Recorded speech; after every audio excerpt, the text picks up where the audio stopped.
If you want to talk about range, accuracy, and wanting to be unheard, then the SRSA1 Black Widow is the sniper rifle you're looking for. What's going on, all you Ghost Recon Wildlands fans? Unpredictable 60 here, bringing you guys the next gun review in Ghost Recon Wildlands.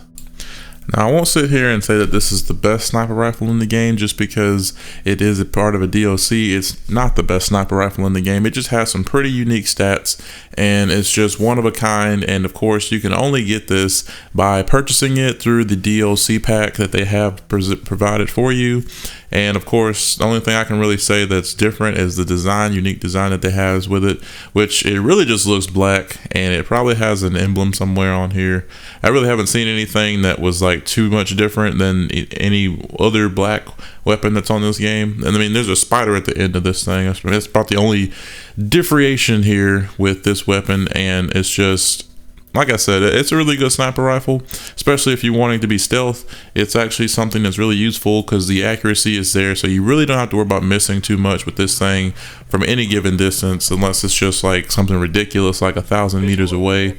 But even right here, it also provides you a really good availability to mark your targets from a very long distance.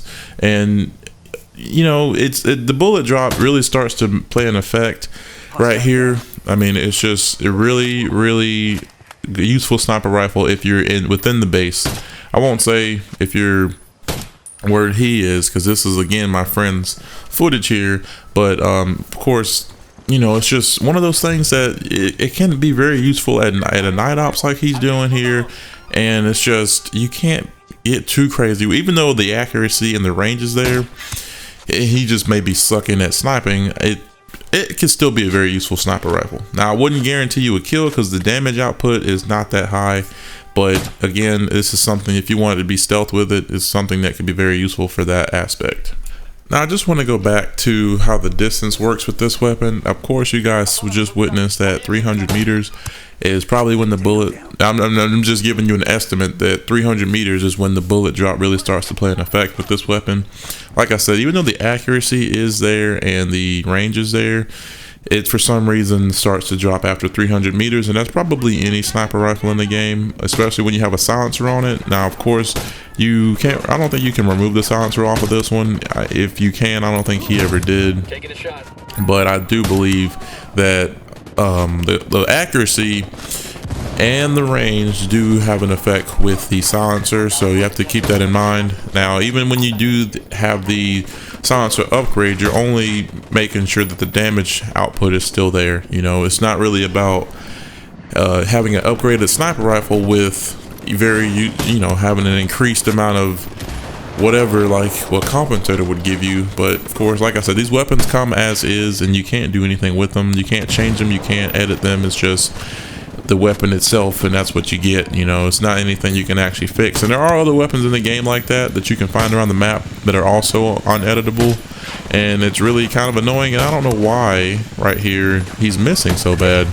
Like I say, the accuracy is there. It probably just depends on the person using the weapon, and he is being shot at from all different angles, and it's probably one of the reasons he's not able to do very much damage, because he's trying to get, shoot what's in front of him, but he's also being shot from behind in all different angles. So this is definitely something you want to use unalerted, and when you want to make sure that you stay unheard whenever you do pull this thing out, because it can be something that can really mess you up, and of course have you go down. If you're in a heavy gunfight situation, this is not something I'd recommend that anyone go try and use during that situation. Now, I've had a lot of different people ask me, how exactly do you get these weapons? Where do you find them? You don't find these weapons. Again, you do not find these weapons around the map.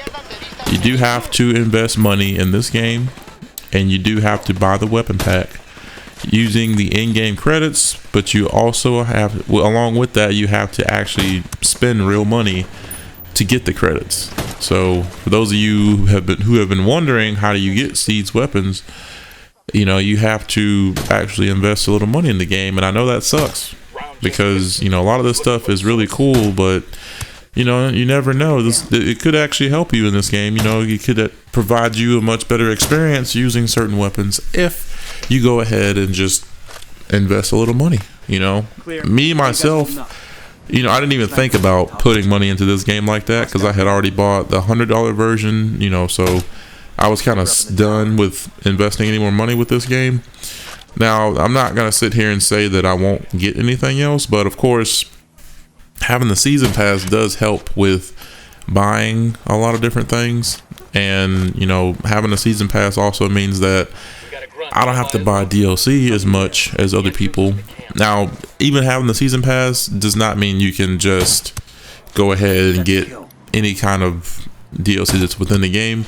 That's not true. So, of course, you still, even me paying $100 does not mean I'm off the, you know, I'm off the hook. I still have to pay for anything I want to use, such as weapons like this or buy weapon packs. I still have to actually buy that. So season pass does not grant you easy access to weapons.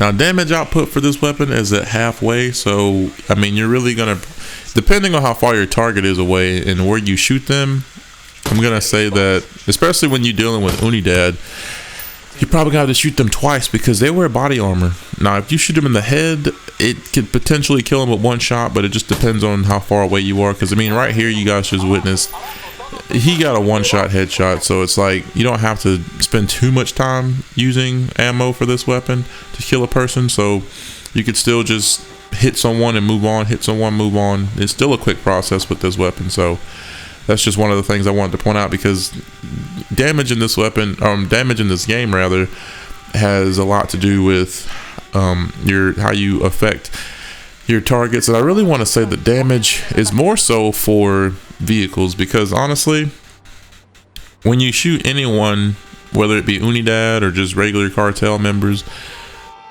you know, shooting him in the head or in the chest or anything like that, you're gonna probably kill him in that first hit. Now, unless you're using something that's really weak, like a pistol or submachine gun or something like that, then you're gonna have to, you know, maybe put a little bit more of a clip into them than just putting one shot. Because again, I feel like damage really just affects the vehicles, because like I just said, it's just more so about where you shoot them. Honestly, it's about where you shoot them. And, you know, if you shoot them in the right place, you won't have to take that much time killing a person in this game. So the question that still lingers is this weapon really worth the money? I would go ahead and have to say yes, because like I said, you don't only get this weapon, you get more weapons.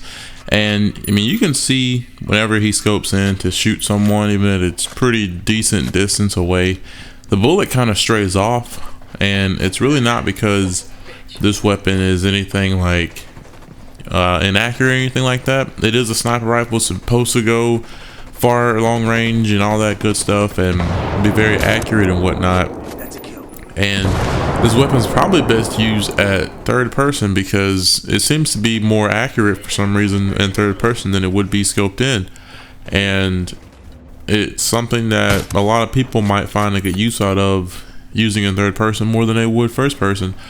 Again, it just really depends on all of your play style, because not everyone plays the same way on this game, and not everybody will agree that this is a great weapon. Some people who bought this weapon may have already decided this weapon sucks. Some people may have decided it already is, you know, the best weapon in the game. But a lot of people don't really say exactly if this weapon's good or not, and that's the reason for these. That's the reason for these videos. It's just really to tell you guys my opinion on this video, on these weapons, and just tell you guys what I think about each weapon, so that way you know for sure if this is something that you want or something that you don't want to invest money in. But it really just comes down to what you want to do as far as spending any money on this game. But it's to me worth it. You know, it's a silent weapon. It's small. It's something that can really help you in a night ops, more so to speak. But I'm gonna end it off right here, everyone. Thank you all for watching this video. If you all have enjoyed this episode of Ghost Recon Wildland gun review, then go ahead and subscribe, because there will be more gun reviews coming your way. I pretty much have almost completed every gun in the game as far as the DLC weapon goes, and I will be having a lot more of these weapons to show off. The weapons that are already in game and can be found around the map, and that way I can actually show you guys where to find good weapons and good attachments for those weapons. I will actually start getting into detail about good weapon setups, because I know a lot of people are probably struggling in this game as far as what weapon is best suited for a scenario, or what weapon is best used at all with what attachment. I'll probably go over that. But thank you for all for stay tuning and keeping up with all this, because it really does show your support. It really does help me to know that you guys are actually getting a good use out of these videos. And you know, I just have a lot of fun explaining this stuff to you guys, because it's just really fun to give my opinion and to see you guys give me back your opinion on what you think. And that's really what I enjoy seeing more of, is what you guys think against what I think. So that's really fun for me, and I'm sure it'd be fun for you guys to share that what you think. And if those of you have any comments or questions, you know where to leave them down below in the comment section. And if you guys have anything else you'd like to do, like share this video, of course, share the video. That also helps, and it also gets the name out there. Go ahead and give this video a thumbs up if you thought it was very useful for you, or if you just enjoyed the video overall, because I really do appreciate you guys, seeing you guys be interactive with me as well as me being interactive with you all. So on that note, this has been your broadcast. Unpredictable is out.